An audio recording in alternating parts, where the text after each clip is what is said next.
Hi ನಮಸ್ಕಾರ ಎಲ್ರಿಗೂ welcome back to Vanitha vlogs. ಇವತ್ತಿನ ರೆಸಿಪಿ ಬಂದು ನೀಲು ಕುಕ್ಕಿಂಗ್ ಅವರ ಒಂದು ರೆಸಿಪಿ ಮೊಟ್ಟೆ ಸಾಂಬಾರ್. ಬೇಕಾಗಿರುವ ಸಾಮಗ್ರಿಗಳು: ಕಟ್ ಮಾಡಿರುವಂಥ 2 ಈರುಳ್ಳಿ, 1 ಟೊಮೆಟೊ, 1 ಗೆಡ್ಡೆ ಬೆಳ್ಳುಳ್ಳಿ, 1 ಇಂಚು ಶುಂಠಿ, ಒಂದು ಹಾಫ್ ಬೌಲ್ ಕಾಯಿ, ಒಂದು ಸ್ವಲ್ಪ ಕೊತ್ತಂಬರಿ ಸೊಪ್ಪು, ಚಕ್ಕೆ, 2 ಲವಂಗ, ಸ್ವಲ್ಪ ಸೋಂಪು ಆಪ್ಷನಲ್, ನೀವು ಹಾಕ್ಬೋದು, ಇಲ್ಲಾಂದ್ರೆ ಸ್ಕಿಪ್ ಮಾಡ್ಬೋದು. ಒಂದು 3-4 ಟೇಬಲ್ ಸ್ಪೂನ್ ಕಡಲೆ. ನಾನಿಲ್ಲಿ ಮಟನ್ ಸಾಂಬಾರ್ ಪುಡಿನ ಯೂಸ್ ಮಾಡ್ತಿದ್ದೀನಿ. ಅದಿಲ್ಲ ಅಂದರೆ ಧನಿಯಾ ಪೌಡರ್, ಚಿಲ್ಲಿ ಪೌಡರ್ನ ನೀವು 2 ಸ್ಪೂನ್ ಹಾಕ್ಕೊಂಡು ರುಬ್ಕೊಂಡ್ರೆ ಮಸಾಲೆ ರೆಡಿ. ಇವಾಗ ಒಂದು ಕುಕ್ಕರ್ನ ಇಟ್ಕೊಂಡು ಕಟ್ ಮಾಡಿ ಇಟ್ಕೊಂಡಿರೋಂಥ ಒಂದು ಈರುಳ್ಳಿನ ಹಾಕಿ ಚೆನ್ನಾಗಿ ಫ್ರೈ ಮಾಡಬೇಕು. ರುಬ್ಬಿಟ್ಕೊಂಡಿರೋ ಮಸಾಲೆನ ಕೂಡ ಹಾಕ್ಕೊಂಡು ಚೆನ್ನಾಗಿ ಫ್ರೈ ಮಾಡ್ಕೊಬೇಕು. ಅದೊಂದು 10 ನಿಮಿಷ ಬಿಟ್ಟರೆ ಈ ಥರ ಕುದಿಯೋಕ್ಕೆ ಸ್ಟಾರ್ಟ್ ಆಗುತ್ತೆ. ಆವಾಗ ನಮ್ಮ ಕನ್ಸಿಸ್ಟೆನ್ಸಿಗೆ ಎಷ್ಟು ಬೇಕೋ ಅಷ್ಟು ನೋಡ್ಕೊಂಡು ನೀರನ್ನ ಹಾಕ್ಕೊಂಡು ರುಚಿಗೆ ತಕ್ಕಷ್ಟು ಉಪ್ಪನ್ನ ಹಾಕ್ಕೊಬೇಕು. ಜಾಸ್ತಿ ಗಟ್ಟಿ ಏನು ಬೇಡ, ತೆಳುವಾಗೇ ಇರಲಿ, ಏಕೆಂದರೆ ಆಮೇಲೆ ನಾವು ಮೊಟ್ಟೆ ಹೊಡೆದು ಬಿಡೋದ್ರಿಂದ ಅದು ಗಟ್ಟಿ ಆಗೋಗುತ್ತೆ.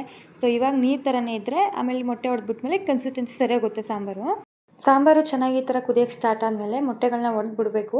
ಒಂದೇ ಕಡೆ ಹಾಕೋಬೇಡಿ, ಎಲ್ಲ ಕಚ್ಕೊಬಿಡುತ್ತೆ. ಸ್ವಲ್ಪ ದೂರ ಒಡೆದು ಹಾಕ್ಕೋಬೇಕು. ಮೊಟ್ಟೆ ಹೊಡೆದು ಹಾಕಿದ ತಕ್ಷಣ ಸೌಟ್ ಹಾಕಬಾರ್ದು. ಒಂದು 5 ನಿಮಿಷ ಚೆನ್ನಾಗಿ ಬೆಂದ ಮೇಲೆ ಹಾಕೊಂಡು ಈ ಥರ ನೀಟಾಗಿ ತಿರುಗಿಸ್ಕೊಬೇಕು, ಇಲ್ಲಾಂದರೆ ಮೊಟ್ಟೆ ಎಲ್ಲ ಒಡೆದೋಗ್ಬಿಡುತ್ತೆ. 5 ನಿಮಿಷ ಆದಮೇಲೆ ತಿರುಗಿಸಿದಾಗ ಈ ರೀತಿ ಆಗಿರುತ್ತೆ. ಚೆನ್ನಾಗಿ ಕುದ್ದಾದ್ಮೇಲೆ ಸ್ವಲ್ಪ ಕೊತ್ತಂಬರಿ ಸೊಪ್ಪನ್ನ ಮೇಲ್ಗಡೆ ಉದುರಿಸಿದ್ರೆ ಮೊಟ್ಟೆ ಸಾಂಬಾರು ರೆಡಿ.